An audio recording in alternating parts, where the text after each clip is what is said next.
Et on va commencer par la partie informative qui est de faire des rendus en tous les points sur les travaux qui sont menés dans le cadre de l'opération Bon Centre, l'organisation Bon Centre, avec les 54 qui ont été retenus par le gouvernement pour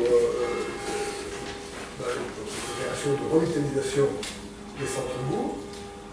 On va commencer à travailler une étape maintenant avancée de conventions qui vont régler en quelque sorte ce que l'on doit faire dans les 6 ans qui viennent. Aujourd'hui, on va faire le point avec vous. Il ne s'agit pas de décider aujourd'hui, il s'agit de regarder. Bien sûr, avoir des réactions, il n'y a pas de problème. À la rentrée, on avancera également sur la fin des études. Et à ce moment-là, on fera 2 réunions publiques avant une réunion du conseil municipal. Une première réunion publique qu'on fera avec les commerçants sur la question spécifique du stationnement. Ce soir, on va présenter de façon générale les travaux d'études qui ont été faits. On écoutera ce que nous diront les commerçants. Et puis aussi, après, on écoutera ce que nous diront les habitants de la commune dans une réunion publique ouverte à toutes et à tous. Tous pourront venir. On écoutera. Et puis après, le conseil municipal tranchera, puisque c'est son rôle de le faire. Donc, on aura cette réunion probablement au mois d'octobre, ou début d'octobre. Voilà. Il y a un peu de choses, mais je souhaitais qu'avant le départ en vacances, on puisse faire un peu un point des études devant vous. Donc vous soyez informés, c'est un très gros dossier. Grosso modo, vous verrez, on ne peut pas donner exactement le coût, parce qu'on ne sait pas exactement ce qu'on va faire, c'est assez difficile, et c'est une affaire de peut-être 10-12 millions d'euros, ou un peu plus. Et ça va donc nous occuper pendant plusieurs années. Et c'est très important, parce que ce sera aussi l'occasion de bâtir la trame urbaine de la commune nouvelle, et notamment de relier mieux, vous verrez, les 2 centres, la place de l'église de la place de l'église de Bourg.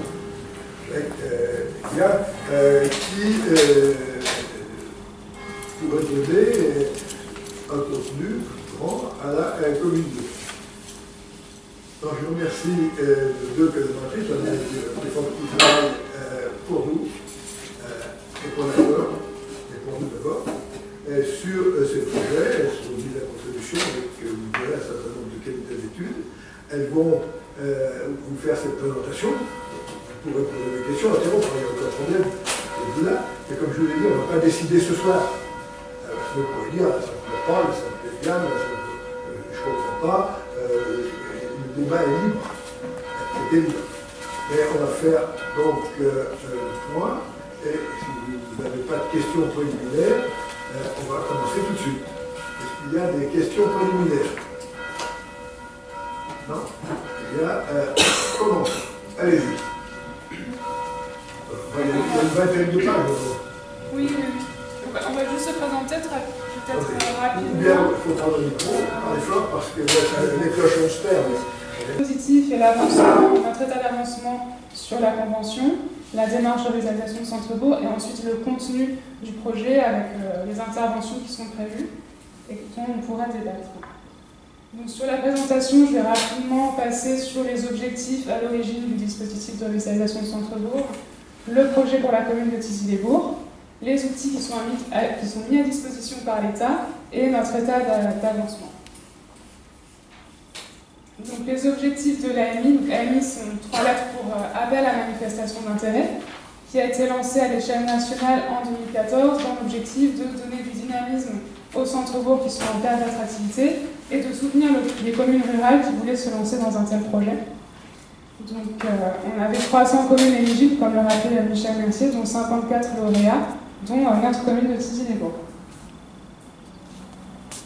Le projet pour Thizy-les-Bourgs, c'était de renforcer la trame urbaine de la 32 à Marmande, en fédérant la commune nouvelle autour de cette trame qui serait reconnectée entre le bourg de Thizy et le bourg de Thizy.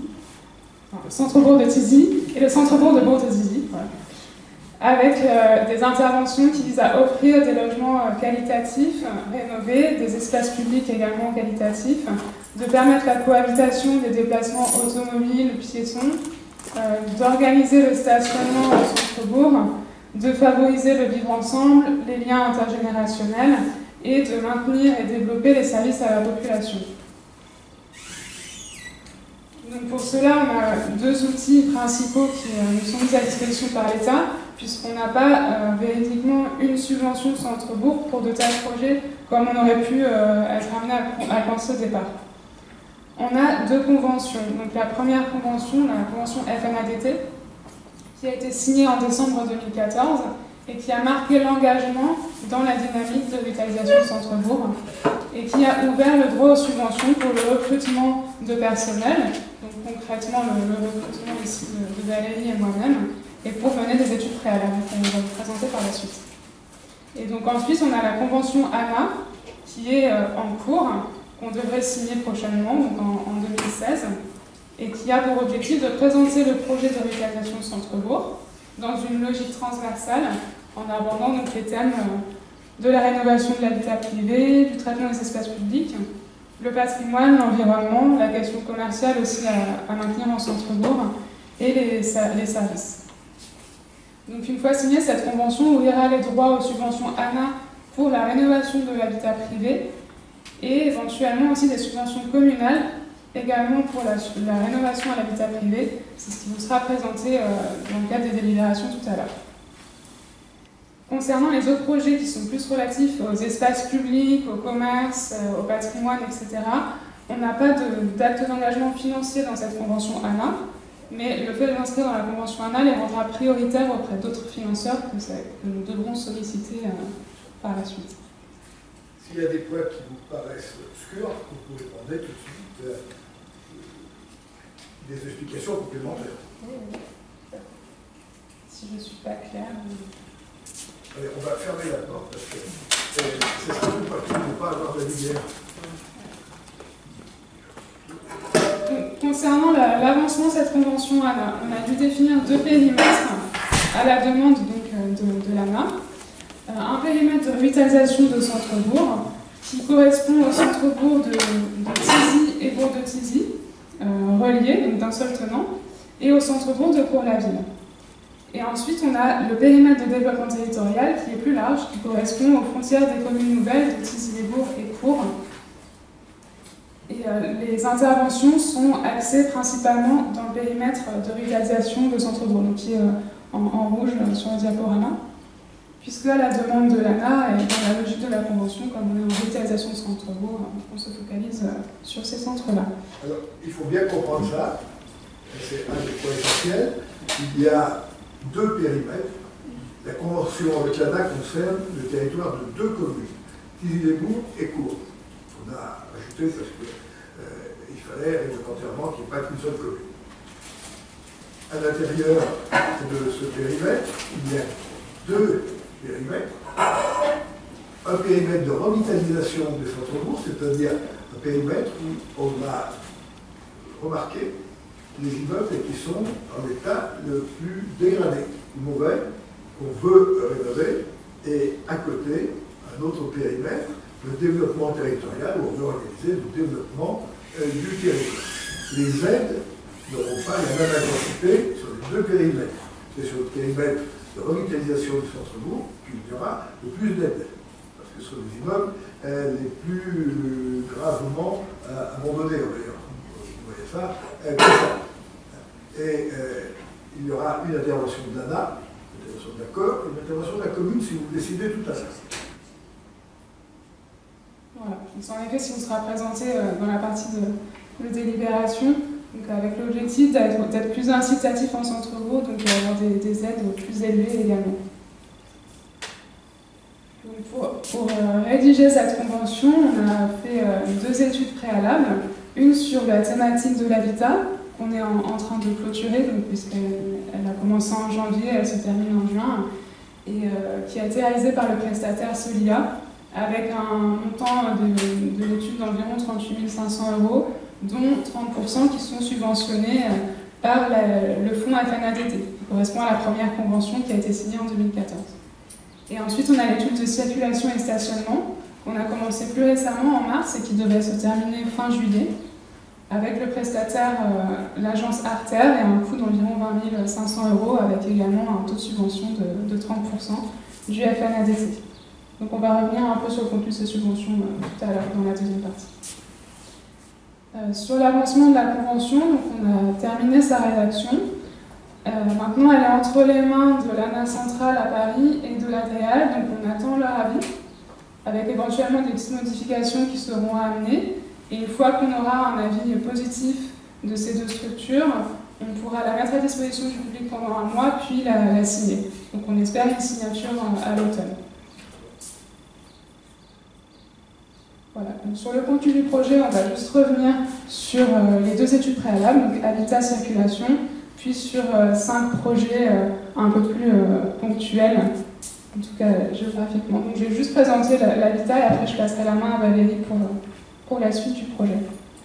Donc sur l'habitat, on constatait juste qu'en termes de population, sur les communes de Cours et Tizy-les-Bourgs, on a à peu près 8 habitants sur 10 qui habitent dans les bourgs de Tizy, bourg de Tizy ou Cours-la-Ville, avec un vieillissement de population assez important qui entraîne des enjeux d'adaptation de l'habitat pour tout ce qui est de la lutte pour l'autonomie des personnes âgées dans leur habitat. On a un taux de vacances assez élevé de plus de 18%, contre 7% dans le département, qui peut s'expliquer par des logements peu attractifs en centre-bourg, puisque souvent ils sont énergivores, peu lumineux, sans jardin ni garage attenant, situés dans une trame urbaine assez étroite, pas toujours qualitative. Et donc certains de ces logements sont également insalubres, donc on peut voir le parc privé potentiellement indigne qui a plus de 8% du total du parc privé, contre moins de 3% dans le département. Les prix du locatif sont assez bas, environ 5 € du mètre carré, que ce soit en social ou en locatif classique. En termes de vente sur le marché immobilier, on a une demande qui est plus tournée vers les pavillons avec jardin, donc c'est pas ce qu'on retrouve dans le centre-bourg, avec un nombre de transactions en baisse depuis 2008 et des prix moyens autour de 97 000 €. C'est pour la moyenne entre Cours et Tizy-les-Bourgs. Et ensuite, on compte environ 250 constructions de pavillons entamées chaque année entre 2008 et 2012, même chose sur Tizy-les-Bourgs et Cours. Et donc ensuite, cette étude préalable sur l'habitat nous a permis de fixer des objectifs en termes de rénovation de logements pour les 6 ans de la convention ANA. Donc on a mis la barre à 141 logements sur Tizy-les-Bourgs, dont environ 70% sur le périmètre de revitalisation, c'est-à-dire Tizy, bourg de Tizy en passant par la Claire, avec des axes d'intervention qui correspondent aux exigences de l'ANA, donc l'habitat indigne, la précarité énergétique et l'autonomie des personnes dans leur habitat. Et le montant total des aides financières, si on arrivait à rénover ces 141 logements, s'élèverait à 2 380 000 €, partagés entre des subventions ANA, corps et communes. C'est ce qui vous sera présenté tout à l'heure. Et donc, juste pour rappel, le bilan du PIC sur la CCPAT, c'était de 91 logements sur Tizy-les-Bourgs, pour un montant de 2 426 000 à peu près, avec des interventions de l'ANA et de l'accord, mais pas de la commune. Voilà. Donc, on va continuer sur la circulation, sauf s'il y a déjà des questions. Vous avez des questions sur ce premier point? Oui. C'était juste pour préciser comment ont été choisis ces logements, sous quels critères en fait. Le critère de 141 logements, alors au cours de l'étude, on a eu des cartographies par Solia, cartographie des logements vacants, des logements dégradés, donc plus ou moins dégradés, voilà, avec un gradient. Et ensuite, les 141, c'est une question de pondération aussi en termes de ce qu'on peut amener pour les aides, donc au niveau de la commune, aussi de l'ANA.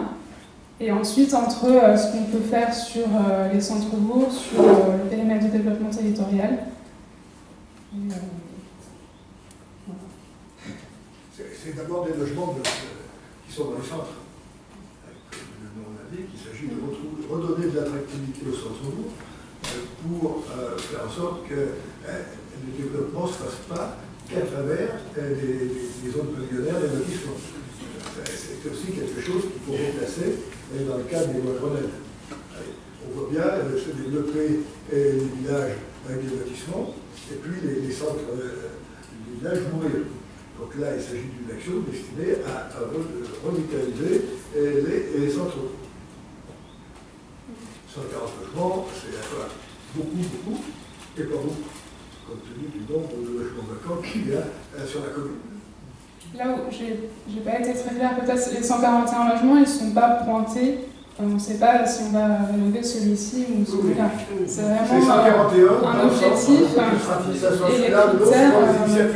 Et les critères, pour l'ANA, les critères correspondent à peu près au même que le PIC, donc ça correspond de l'état du logement, et également du ménage, des revenus du ménage, etc. Donc, après, il y a énormément de critères, et puis les ménages reçoivent ou non l'aide, et puis après, tel ou tel montant d'aide, c'est gratuit. Ouais. Et donc, pardon. Donc en fait, ils sont habitables, en fait, les 140. Après, voilà. On fait des travaux pour qu'ils soient habitables voilà, et attractifs. Exactement, mais c'est vrai que pour trouver des gens qui vont peut-être être au centre de bourg, c'est assez difficile de les trouver. Oh non, malheureusement pas. Non. Vous verrez tout à l'heure quand on mettra des appartements dégradés. Moi, je ne sais pas, vous regardez le haut de la rue du Torturon, le numéro 6, 8, 10, 12, 14. C'est tout à fait. Il y a beaucoup de logements, malheureusement, qui sont vides dans les deux centres, que ce soit à Nice, soit Bourg, ou ailleurs. Vous voyez? Une petite information, vous n'avez peut-être pas, mais j'ai lu il y a 48 heures.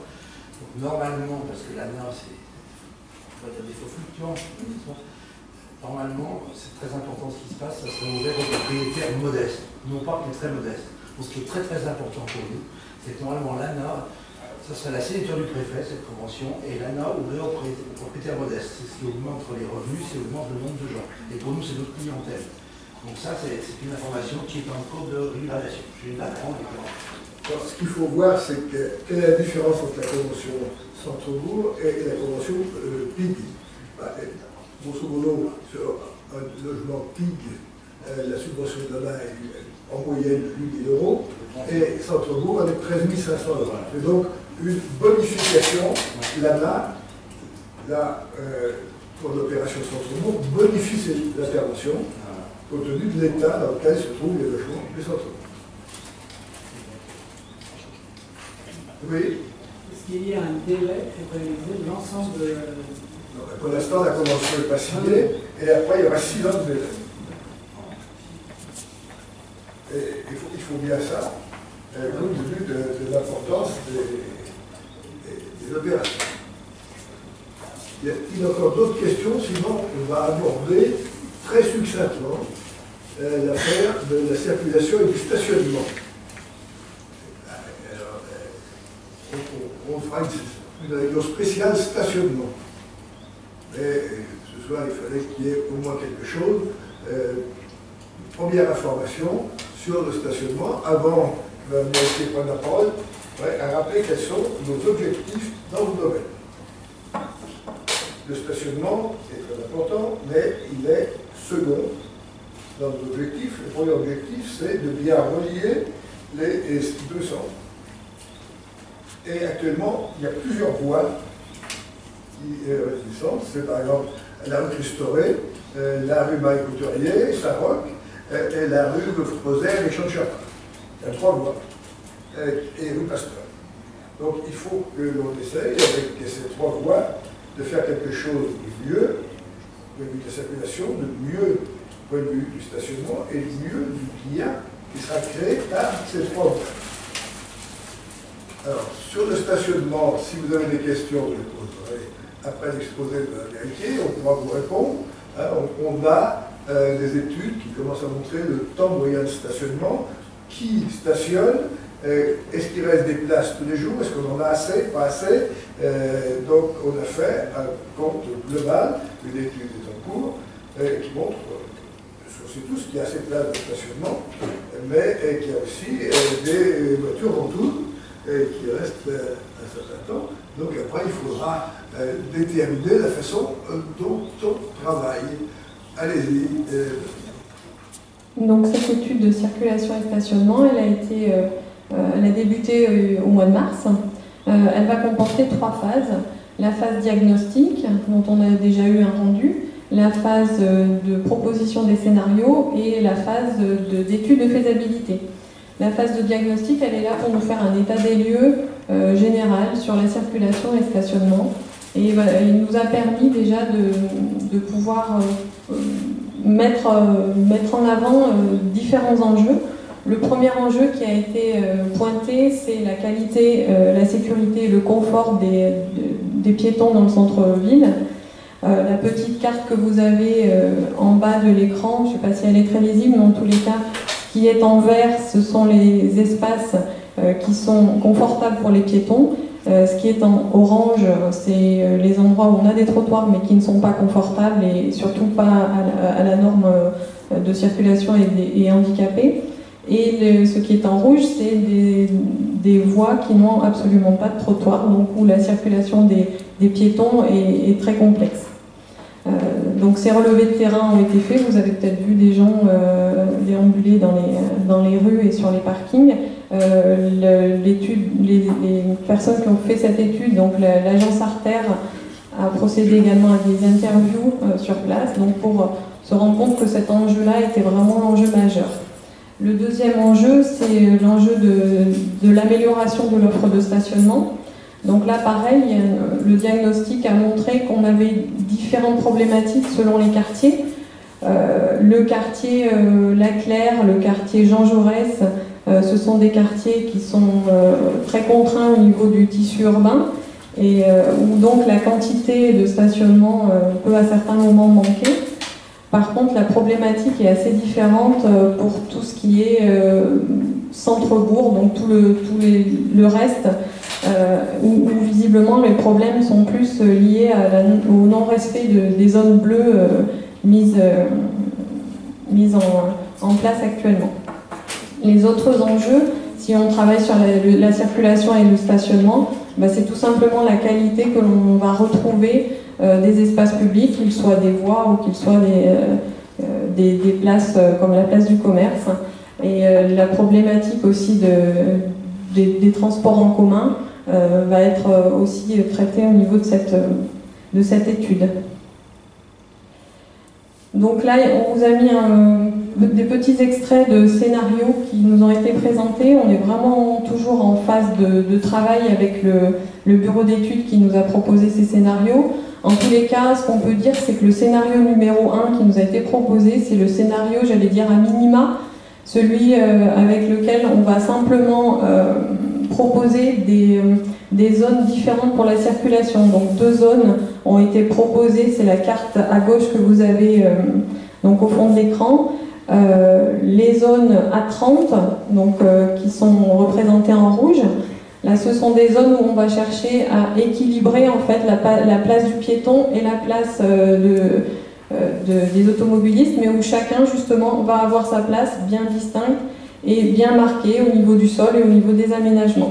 Mais on favorise quand même une circulation réduite à 30 pour permettre la sécurité de chacun.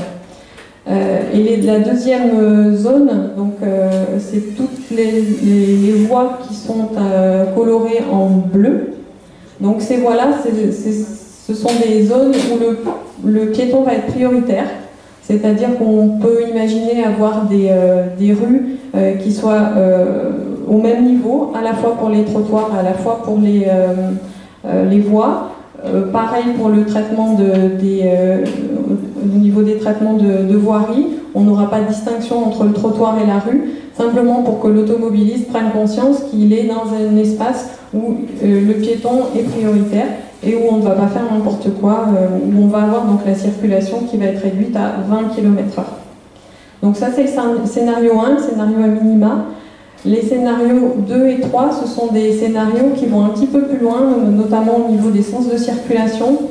Pour l'instant, rien n'est vraiment acté, mais comme le disait M. Mercier, donc on s'oriente vers des modifications de stationnement qui permettraient la liaison entre les deux bourgs existants. Donc on est à cheval entre ces deux phases-là d'études, la phase scénario et la phase étude de faisabilité, puisque pour certains points, on est obligé d'aller un petit peu plus loin pour savoir si notre projet techniquement et financièrement, il est viable ou pas. Voilà, donc au niveau de... Voilà. Peut-être, on va faire une petite pause là, puisqu'on a quitté. Alors, vous avez bien compris la problématique qui est posée par le stationnement et la circulation. Ce sont d'ailleurs deux problèmes qui sont un peu différents, même s'ils ont les uns des conséquences sur les autres. Première idée, c'est qu'on ne change pas les sens de circulation tels qu'on les possède. Simplement, on met des trottoirs où il n'y en a pas, ou des espaces réservés aux piétons qui ne sont pas forcément des trottoirs, mais qui sont délimités pour les piétons. Ce qui veut dire forcément qu'on va supprimer des stationnements. S'il y a plus de trottoirs, plus larges, on ne va pas stationner, on veut circuler. On va donc trouver des emplacements pour stationner. Si on regardait à peu près le même nombre de places de stationnement. La nécessité de construire ici, là, des parkings. C'est le premier scénario. Pas de changement dans les sens de circulation, on laisse les chaussées telles qu'elles sont, simplement on aménage des espaces pour piétons, on régule la circulation, on peut mettre des espaces 20 ou 30 à l'heure, et comme on a élargi les espaces pour piétons, soit par des trottoirs, soit par d'autres espaces marqués par des côtelets ou de la peinture ou tout ça, eh bien il faut trouver des places de stationnement ailleurs si on veut garder la même capacité de stationnement. Notamment vrai pour la rue Jean Jaurès, qui est la plus problématique. Après, les deux autres scénarios sont beaucoup plus ambitieux. Ils consistent à modifier éventuellement les circulations et à spécialiser les trois voies que j'ai indiquées tout à l'heure, qui relient, grosso modo, la place Aristide Briand à Pontivy, place d'église, et la place de commerce, la place d'église de Tizy. Il y a aujourd'hui trois chemins. Une voie, celle qu'on prend tout le temps, rue Alexandre Cherpin, rue Golf Crozet, qui est la plus large, la route départementale. Et puis il y en a deux autres ennemis qu'on utilise un peu, pas forcément. C'est rue Christoré, rue Robert, Christoré, là. Après, c'est bien sûr rue Pasteur et rue Saint-Roch et rue Marie-Couturier. Et là, on peut modifier les sens. Il y a une voie qui est spécialisée dans un sens, une voie dans un autre, une voie dans un autre. Exemple, on peut, descendre par la rue de Crozet, Alexandre Cherpin. On peut remonter par la rue Christoré, mais aussi on peut remonter par rue Pasteur, rue Saint-Roch et autres. Pourquoi il y a faut deux, si vous voulez remonter? Parce qu'il faut arriver quelque part. Et c'est assez facile, si on prend la rue Christoré, d'arriver vers l'hôpital, le collège et le lycée. C'est pas très facile d'arriver vers la gendarmerie et plus encore à la place du commerce. Donc si on veut y aller quand même, il vaut mieux prendre de l'autre côté. Donc c'est des gros travaux et des gros changements. Et là aussi, on va réduire les voies, la largeur des voies, pour qu'il y ait le passage d'un véhicule et qu'on ne puisse pas se croiser. Donc après, il faut savoir jusqu'où vous voulez aller. Est-ce que vous voulez rien changer? Est-ce que vous voulez changer un peu? Vous voulez changer beaucoup? Les études ne sont pas terminées, elles sont en cours, mais c'est là-dessus qu'il va falloir se prononcer. Donc, très important. Et c'est pour ça que je voulais que vous voyez où en sont les études avant de décider. Si il y a un projet aussi d'habitat à l'intérieur des centres, Il y aura peut-être plus de circulation et qu'il faudra quand même être peut-être un peu plus ambitieux que le premier projet. Ah mais moi je ne vous ai pas dit que je vous proposerai le premier projet. On ouvre. En réflexion. Hein. Voilà, on ouvre de telle façon que chacun voit bien les possibilités, les enjeux. Hein, il y a des choses, par exemple, la rue du Docteur Clément, on ne peut pas y faire grand-chose. La rue de la République, on peut y faire grand-chose. Hein. Mais après, il y a 3 voies là, on peut profiter de l'occasion. Alors, ça changera les habitudes. Exemple, la rue Pasteur, où les riverains rêvent d'être tout seuls. Ah non, ils ne sont pas tout seuls. Ah non, ils ne sont pas tout seuls, ils sont avec nous. Et voilà. Non, mais je dis ça parce que j'ai reçu des pétitions aussi. Donc, je les lis. Oui. Mais donc, c'est des projets qui ont une qualité qui est affreuse. Ça change les habitudes. Et changer les habitudes, c'est ce qu'il y a de pire. Mais parfois, ça vaut le coup. Et on verra, quand on va rentrer dans le détail du stationnement, on a suffisamment de place de stationnement pour répondre à toutes les demandes. Simplement, il faut un tout petit peu de discipline. Tout petit peu. Et hier, il y avait un commerçant qui me réclamait une place devant son commerce. Le seul problème, c'est que la place d'à côté, c'était sa voiture à lui.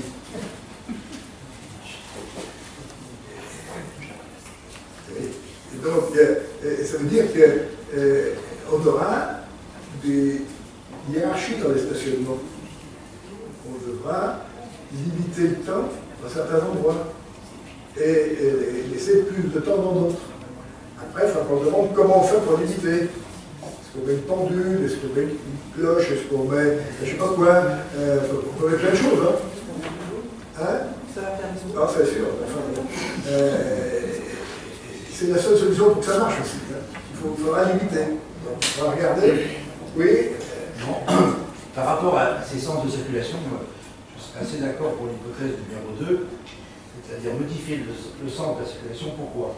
Parce que si on va rénover, faire des bâtiments nouveaux, de l'habitat nouveau dans la Claire, Saint-Roch, dans les Saint-Brieuc, c'est certain que les gens, il faut quand même qu'ils soient tranquilles, qu'ils auront un sens de circulation supporté, par exemple, et pas toujours 200. Donc, personnellement, si on va dans ce sens-là, la rénovation totale du quartier, pour moi, le sens de la circulation s'impose. Maintenant, nous allons passer au contenu des projets proprement parlés, ceux que nous avons inscrits dans cette fameuse convention qui est en... On revient à la convention, Anna, dont on a parlé initialement. Qui est en cours de relecture à l'ANA centrale. Donc sur cette cartographie, vous avez tout d'abord le périmètre de revitalisation qui est représenté par les pointillés rouges. Donc c'est là où nous allons concentrer les efforts, ce que l'on disait tout à l'heure, à la fois au niveau de l'habitat et puis au niveau de tous les projets qui pourraient toucher les espaces publics. À l'intérieur de ce périmètre de revitalisation, on va retrouver les 2 quartiers prioritaires, les quartiers sur lesquels nous allons à la fois travailler sur l'habitat et plus particulièrement là sur les espaces publics. Il s'agit vraiment de requalification urbaine. Et ensuite, vous avez en bleu les 4 projets qui sont des projets sur site, des projets de construction ou de réhabilitation. Donc là, vous avez la résidence autonomie, la cuisine centrale, la MSAP, la maison des services à la population, et puis le chantier démonstrateur. Donc je vais vous les présenter un à un. Donc tout d'abord la requalification des 2 îlots prioritaires. Ils ont quand même tous les 2 des dénominateurs communs dans le sens où on va traiter pour chacun l'habitat dégradé. On va aussi traiter tout ce qui est requalification des espaces publics, les voiries, l'organisation de la circulation et du stationnement, le cheminement piéton, donc tout ce dont on vient de parler. Par contre, ces 2 quartiers ont quand même une physionomie bien différente et donc après les problématiques vont être prises de façon différente. L'îlot numéro 1, c'est celui que l'on a appelé l'îlot numéro 1, c'est la rue Jean Jaurès et la place du commerce, donc c'est véritablement un quartier de centre-bourg où on a toutes les problématiques liées notamment à la présence des commerces. Et donc après, tous les problèmes de circulation et de stationnement qui sont rattachés. Et du coup, l'habitat dégradé aussi est très présent sur ce quartier. Et l'îlot numéro 2, c'est le quartier de la Claire, où là on a plus un quartier qui est un type faubourg, c'est-à-dire où le tissu est beaucoup moins dense, mais où les problématiques sont quand même très importantes au niveau de l'habitation, de l'habitat dégradé. Donc au niveau de l'îlot Jean Jaurès et de la place du commerce, les grands principes, ce sera déjà de réaménager l'axe principal que forme la place du commerce, la rue Jean Jaurès et la rue Gambetta, donc d'où toutes ces réflexions sur la circulation et les vitesses et le stationnement. On vous a mis un petit extrait de l'étude circulation pour vous montrer donc, la petite coupe au-dessus. C'est un profil existant où on voit que sur la place du commerce, on a pour l'instant une place réservée à la circulation de 8 mètres et que du coup les piétons d'un côté et de l'autre sont un petit peu contraints et puis ne savent pas trop où est-ce qu'ils peuvent traverser. Et sur une coupe, la coupe du bas, c'est une coupe qui vous montre un début d'esquisse, en tous les cas pour vous dire que si on réduit la circulation à une largeur de 5 mètres 50, c'est tout à fait suffisant. Donc on passe de 8 mètres à 5 mètres et on gagne à peu près 2 mètres 50 à 3 mètres pour redonner cet espace aux piétons et à la vie que peuvent engendrer les commerces et notamment les bars, etc. Donc ce projet, il a été estimé pour l'instant à l'étape où on en est à 4 500 000 euros. Donc tout confondu, travaux et études. Ce projet de l'îlot Jean Jaurès, il ne traite pas que les espaces publics, il va aussi traiter la partie habitat. Et donc nous avons pointé des parcelles qui seraient susceptibles de pouvoir recevoir de l'habitat pavillonnaire qui pourrait être adressé à de nouvelles populations, notamment adaptées aux jeunes couples avec enfants. Donc c'est ce que vous avez en orange ici. Donc on pourrait implanter au moins 4 logements à cet endroit-là, avec des petits bouts de jardin, donc qui répondraient vraiment à la demande actuelle. Et puisque nous avons pointé en orange les flèches, c'est un projet de création de traboules, donc qui accompagne ce projet de construction et qui serait là pour remailler la circulation des piétons dans ce quartier qui est un secteur à fort potentiel puisqu'il supporte toutes les fonctions du centre-bourg. Voilà pour Jean Jaurès, je ne sais pas si vous avez des questions. Parce que c'est difficile. Alors oui, c'est vrai. Donc la place du commerce est ici, la rue Jean Jaurès, la rue Gambetta, et ici ce sont la propriété de la mairie, la maison qui se trouve sur cette parcelle-là. Et après, cette maison-là et celle-ci, ce sont des parcelles qui sont pour l'instant privées. Et donc l'école primaire est juste là. Donc en créant cette traboule, on permet une circulation beaucoup plus aisée de tous les écoliers notamment. On continuera la traboule par de la place Chevry du centre social jusqu'à l'école.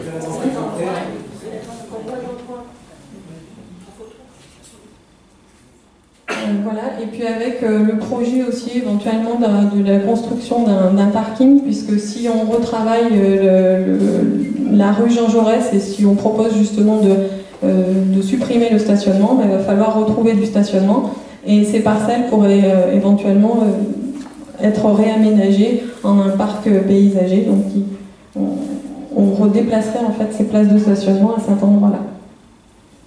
Voilà. Je crois qu'il faut bien comprendre que dans cette rue qui n'est pas large, c'est soit du stationnement, soit les piétons. Les gens réclament à juste titre des trottoirs, et c'est donc plus de stationnement. On peut pas mettre et les piétons, et les voitures qui stationnent, et les voitures qui roulent. Donc il va falloir qu'on mette le stationnement ailleurs, si on veut de la place pour les piétons. Si vous avez des petits trottoirs, des petits grands trottoirs, ou des espaces suffisants pour que les piétons, une maman avec une poussette, puissent passer, ce qui n'est pas le cas actuellement. Et ça veut dire qu'on devra chercher un parking ailleurs, probablement là, dans les immeubles que possède la commune, pour parking, et dans l'immeuble d'à côté, on cherche à acheter. Et ce qui veut dire que ça aura pour conséquence de supprimer la réserve de l'industrie sociale, et qu'il faudra peut-être le mettre ailleurs. Donc les choses sont toutes liées les unes aux autres.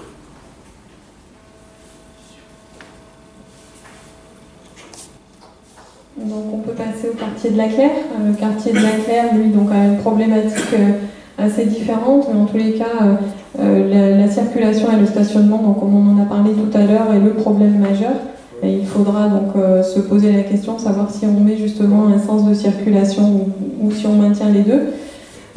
L'idée est donc d'améliorer d'une part la circulation automobile, bien évidemment, mais de travailler sur ces cheminements piétons qui pourraient être améliorés par la création de trottoirs notamment et de stationnement si on rend les rues à sens unique.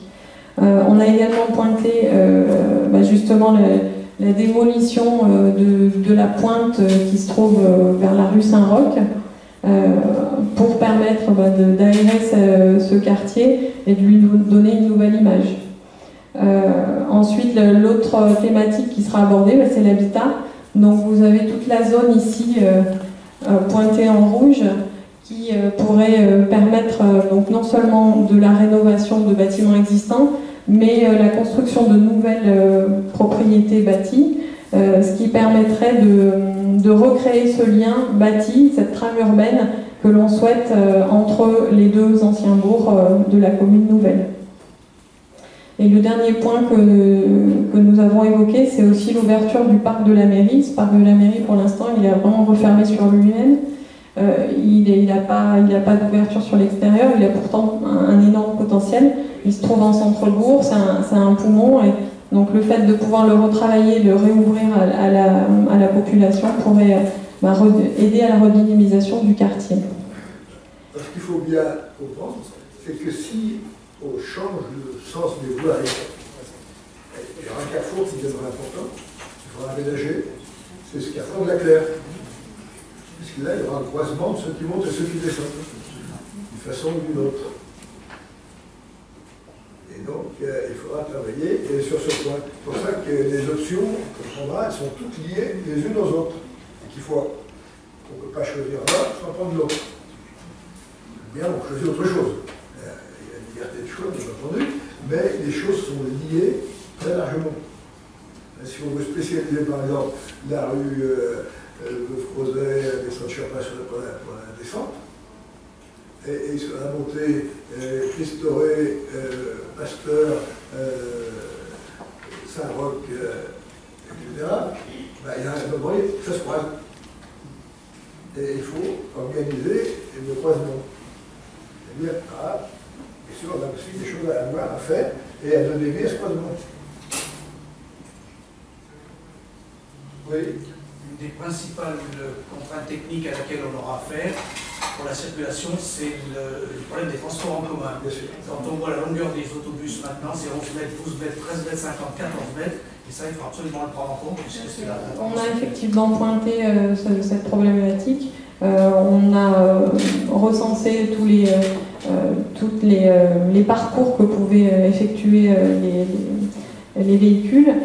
Et donc c'est justement des études de faisabilité, donc quand on ira un petit peu plus loin, qui vont nous montrer justement les sens de giration, est-ce qu'on va pouvoir faire ou ne pas faire par rapport à ça.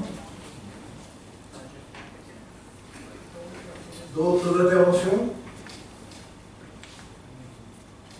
Simplement pour en finir sur le quartier de la Claire, nous avons signé une convention avec EPORA, l'établissement public, qui nous aide à acquérir certaines parcelles. Donc sur la Claire, on est en plein travail avec eux. En rouge, on vous a pointé les 7 parcelles qui ont déjà fait l'objet d'accords avec les propriétaires. Et donc ils sont en acquisition, future acquisition très très proche. En orange, ce sont des parcelles qui sont en cours de négociation. Je me perçois qu'on ne voit pas tellement, mais voilà, le rouge est ici, avec une petite parcelle ici, le orange donc en cours. La fond, pour ceux qui connaissent. Ouais.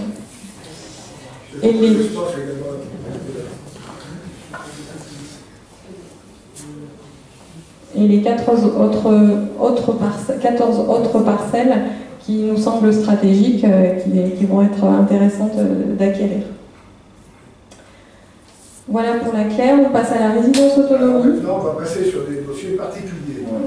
Est-ce que vous avez des questions sur ce qui vient d'être présenté? Bien, il ne s'agit pas de décider aujourd'hui, il faut bien comprendre, réfléchir et préparer le temps d'un décision. Vous avez des questions? Il n'y en a pas. Eh bien, continuons. Donc le projet de la résidence autonomie, c'est tout simplement d'offrir 40 logements pour les personnes qui se sentent plus bien dans leur maison et qui ont envie de se rapprocher des centres-bourgs. Donc ça va tout à fait avec la problématique de revitalisation de centres-bourgs et qui ne sont pas encore en phase d'entrée en maison de retraite. Donc c'est offrir 40 logements comme si on était dans un logement classique, mais où on va avoir des services partagés, c'est-à-dire des services de buanderie, blanchisserie, un gardiennage, donc une certaine sécurité, des services de repas portés à domicile et quelques salles communes qui vont permettre à la fois certaines animations et puis qui permettront aussi aux résidents de pouvoir recevoir leur famille. Donc là-dessus, on a lancé récemment, donc au 30 mai, un concours de maîtrise d'œuvre. Ce concours, il se passe en 2 temps. Il y a la phase candidature et la phase esquisse. La phase candidature, elle est là pour donner un pré-programme et que les différents architectes ou équipes de maîtrise d'œuvre puissent se porter candidats. Donc on peut avoir énormément de candidatures. Et donc c'est à la suite d'un jury que nous allons décider de donner la programmation un peu plus détaillée à trois équipes qui vont elles travailler sur le projet véritablement et qui vont nous rendre une esquisse. Et cette esquisse sera présentée et à la suite du jury, pareil, on choisira une équipe de maîtrise d'œuvre qui continuera le projet. Donc les 3 candidats seront choisis à la fin juillet et le jury des offres est fixé en tous les cas pour l'instant le 20 octobre. L'estimation prévisionnelle des travaux est à un petit peu plus de 5 millions d'euros. Avez-vous des questions? Oui, j'en prie. Pardon? Oui. Le jury est fixé par la loi. Donc il y a les membres de la commission d'appel d'offres qui sont membres du jury. 2 représentants des architectes, plus 2 autres représentants et des représentants de l'État. C'est la loi qui fixe le jury. La composition du jury. D'autres questions? Pour l'instant, on ne va pas choisir l'architecte. Dans un premier temps, on choisit les 3 qui peuvent concourir et après, oui, après. Moi, je pense que le projet avec modification du sens de circulation sera très intéressant. Comme la résidence d'autonomie, c'est des personnes quand même qui se déplacent très facilement. Bien sûr. Il faudra des trottoirs et le sens de circulation sera très important. Mais beaucoup d'entre elles ont aussi des voitures. Donc il faut penser à la sortie des voitures correctement et dans quel sens on veut les envoyer. Non, parce que, comme le nom l'indique, les personnes qui sont potentiellement clientes de la résidence autonomie sont des personnes qui sont autonomes. Sinon, c'est un autre établissement qui doit les accueillir quand elles sont dépendantes. Comme je vous l'expliquais à plusieurs reprises, parfait aujourd'hui, on aura moins de places de maisons de retraite sur la commune, sur les EHPAD, pour utiliser le terme technocratique d'aujourd'hui, donc de places pour les gens qui commencent à être dépendants ou qui le sont. Il faut donc qu'on offre des places autonomes, et c'est l'objet de cette résidence. Ce que je voulais simplement dire, c'est que dans la rénovation du parc de la mairie, il y a toute importance par rapport à la résidence autonomie, puisque là, le restaurer beaucoup, et là, ça pourra envisager des oui, bien sûr. Il y aura aussi probablement la nécessité d'élargir la rue à ce moment-là, de faire une sorte de place devant la résidence et de prendre sur le parc de la mairie, puisqu'il y aura 3 hectares de parc de l'autre côté. Quand même, c'est important. Et qu'il probable qu'on ait la même chaudière pour la mairie et la résidence. Le but, c'est d'avoir une chaudière à bois qui chauffe l'ensemble des deux bâtiments. D'autres interventions? Mais bon, moi, ça dépendra du projet qui sera retenu in fine. Voilà. Alors après, un autre projet qui va d'ailleurs arriver bientôt à réalisation. Allez-y. Donc il s'agit de ce qu'on appelle le chantier démonstrateur. La commune a répondu à un appel à projet lancé par le GIP Massif Central. Le GIP Massif Central, c'est un groupement d'intérêt public. Cet organisme, il rassemble les régions autour d'une vision commune. Et là, notamment, le but, c'est de promouvoir la construction bois sur le territoire. Donc la commune de Thizy a été retenue pour ce chantier démonstrateur. Nous avons donc pour but d'implanter cette construction donc, qui prendra la forme d'une maison ossature bois d'environ 80 m² habitable. Elle va être implantée sur le lotissement des pierres plantées. Ce lotissement des pierres plantées, il comporte pour l'instant pas de construction et le but, le deuxième objectif, c'est vraiment de montrer aux futurs porteurs de projets qu'il est possible de construire sur ce lotissement, d'une part, et d'autre part qu'on peut avoir de beaux projets et des projets performants en énergie, puisque le deuxième objectif annoncé par le GIP Massif Central, c'est de pouvoir proposer des choses innovantes. C'est pour ça qu'en ce moment, on travaille sur des points d'innovation que l'on pourrait intégrer dans cette maison. On vous les a pointés ici. L'innovation, c'est pourquoi pas des fondations sur pieux, pourquoi pas une construction de murs en pisé à l'intérieur qui pourrait permettre de capter la chaleur et de réchauffer la maison, donc permettre le fait de ne pas avoir de chaudière ou de chaufferie très importante, mais pouvoir se servir des apports solaires sur cette maison pour chauffer. On a aussi des solutions de mesure et de capteurs, de mise en place de capteurs dans ce bâtiment qui pourraient nous permettre justement de pouvoir voir comment le bâtiment se comporte une fois qu'il sera habité et qui nous permettrait d'aller un peu plus loin dans les futurs projets de construction. Donc cet appel à candidature, on a reçu la réception de notre réponse le 1er juin. Donc on est en cours à la fois de travail sur l'esquisse, de travail sur les projets d'innovation, sur les points d'innovation, puisque c'est les points d'innovation qui vont être subventionnés. Donc le projet estimé, travaux plus études, c'est 190 000 € hors taxe. Merci. Avez-vous des questions? Vous rappelez? Oui. Donc, sur ce lotissement. Toi aussi, à micro. Non, donc, sur l'ensemble du lotissement, ça sera toutes des maisons de ce type-là ou... C'est ce que tu as voté la dernière fois. Comment? Voilà, donc on vend le terrain à 1 € le mètre carré, dès lors que ce sont des maisons en bois, et bien sûr qui sont à faible consommation d'énergie. Après, il pourrait y avoir d'autres l'effort que fait la commune Ponterra, c'est construire un quartier. Il faut éviter d'utiliser trop de termes technographiques, mais c'est un peu le but de l'opération. Je dois dire qu'à la date de ce soir, nous avons 3 demandes, sans avoir fait la bonne publicité. On attendait d'avoir un peu plus de choses à dire. On est d'accord d'euros, c'est quand même pas très cher. Et on regardera, la chose, on fera le point, mais là aussi, on a essayé de travailler avec l'État, le commissariat général de l'égalité des territoires, la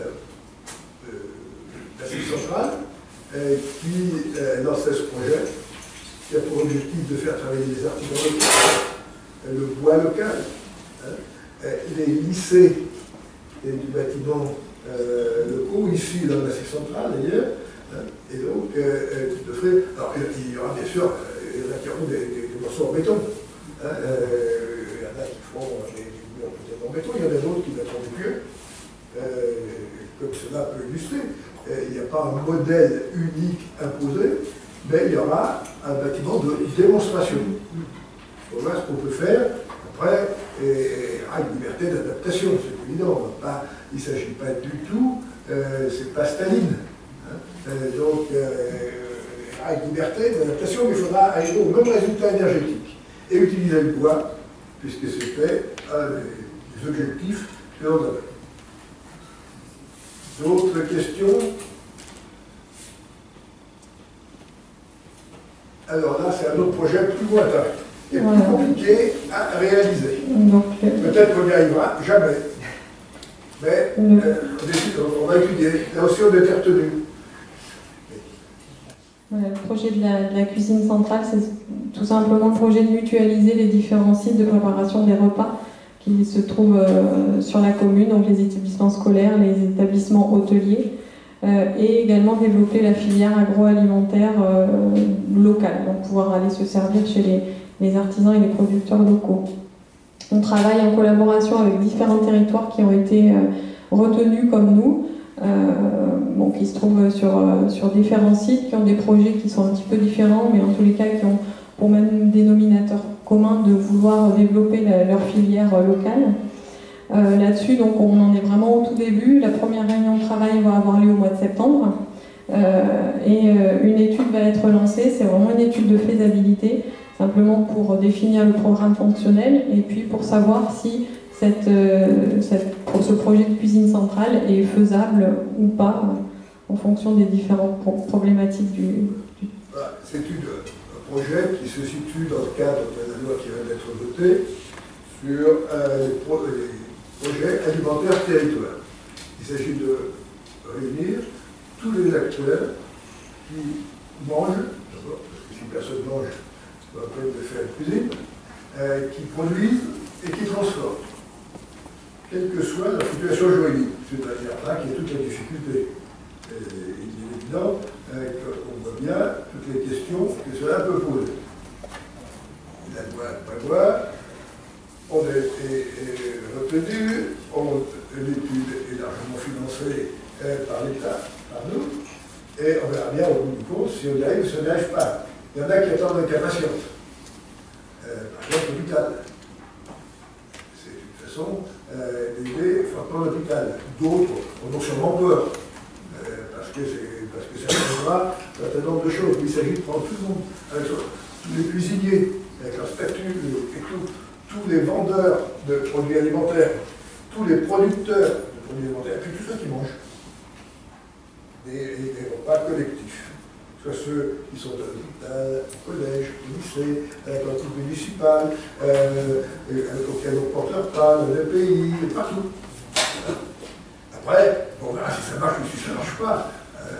Chacun dira, dans un premier temps, pourquoi il est contre. Il y aura plus de contre que de pour. Comme toujours, quand il y a des changements. Puis après, on verra bien si l'étude montre qu'il y a d'intérêt de plus loin ou pas. Et au moins, on aura fait l'essai. Et des questions? Donc, le dernier projet, oui. C'est le projet de maison des services à la population. Donc, il trouve complètement sa place dans notre projet de revitalisation Centre-Bourg, puisque le but, c'est d'implanter dans un local commercial vacant Centre-Bourg des animateurs qui vont aider la population à faire différentes démarches du quotidien qui peuvent être complexes pour certains, notamment les demandes de prestations sociales, l'usage des services de transport, des questions relatives à l'énergie et au logement. Donc là, on en est vraiment aussi au tout début. Et le montant estimé des travaux et des études est de 200 000 €. Merci. Merci.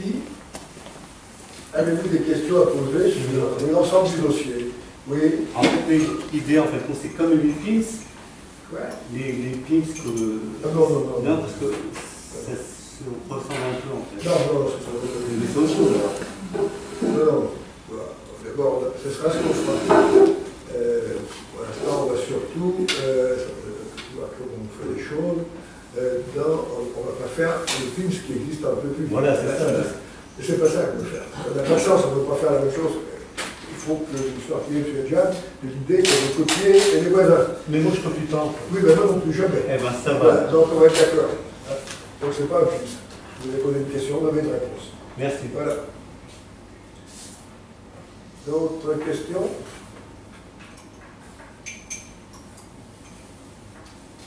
Sur l'ensemble de ce qui vient être présenté, y a-t-il des questions? Oui, j'en prie. Sur tout ce qui est habitat au tout début. Pardon? Sur tout ce qui est habitat. Oui. On a parlé au début. Oui. On parlait de logements qui étaient plus chers sur la commune. Oui. Et dans le cadre de la réalisation, est-ce qu'il y aura un objectif de maintenir les logements plus chers? Tous ces logements sont conventionnés. Puisqu'il y a une intervention de l'ANA, il y a l'obligation de conventionner. Et l'intervention, il va y avoir 2 400 000 € de subvention. Il y a certains qu'il y a des contreparties. Ces contreparties, c'est la convention. Donc, ça concernera aussi bien les propriétaires occupants, comme je l'ai pas dit tout à l'heure, mais surtout les propriétaires bailleurs. En dehors de ce qui pourrait être fait sur le logement social public. Là, ça concerne le logement privé. D'autres questions?